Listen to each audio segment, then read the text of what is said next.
All right, let's do this first problem on the Unit 4 review packet. So we have a car going 80 feet per second, which is about 50 miles an hour, and it brakes to a stop in 8 seconds. Its velocity is recorded every 2 seconds, and it's provided on the table. So we have time in seconds and velocity in feet per second. And they want us to use a trapezoidal sum to estimate the distance traveled by the car during this 8 seconds. So here's what we do. We've got delta t is 2, and we are going to divide that by 2. We're going to have 1 times the very left, twice times each center height, and once times the very right. So the 2 over 2 cancels to 1, and then inside I'm left with 80 plus 104 plus 56 plus 20. So that gives me, working backwards here, 76 plus 104 is 180, plus 80 is 260, and that's going to be in feet because I multiplied seconds by feet per second. That is part A. Part B says, assuming this behavior of the velocity function is consistent with the evidence in the table, would the result in part A be an underestimate or an overestimate?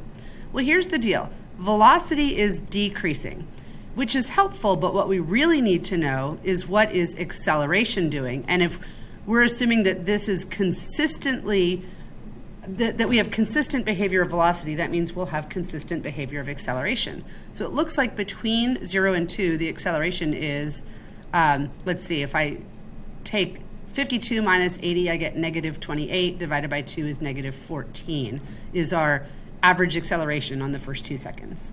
On the next 2 seconds, 28 minus 52 is negative 24, divided by 2 is the negative 12 for average acceleration on 2 to 4 seconds. On 4 to 6, I have 10 minus 28, which is negative 18, divided by 2, or an acceleration average of negative 9 on these 2 seconds. And then finally, I have negative 10, which is 0 minus 10, over 8 minus 6, which is going to be a negative 5 average acceleration over the interval from 6 to 8. And the units of this are all going to be feet per second squared. So what's happening here is that acceleration is actually increasing from negative 14 to negative 12 to negative 9 to negative 5. So part B says acceleration is increasing.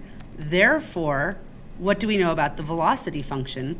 Well, velocity must be concave up because its derivative, acceleration, is increasing. So if the velocity function is concave up, we already knew that velocity is decreasing, which doesn't impact our underestimate or overestimate using a trap, but the concavity looks like this, and then when I use my trap sum, I have trapezoids that look like this, and you can see that the trapezoids provide an overestimate in a concave up function, and so choice B is overestimate.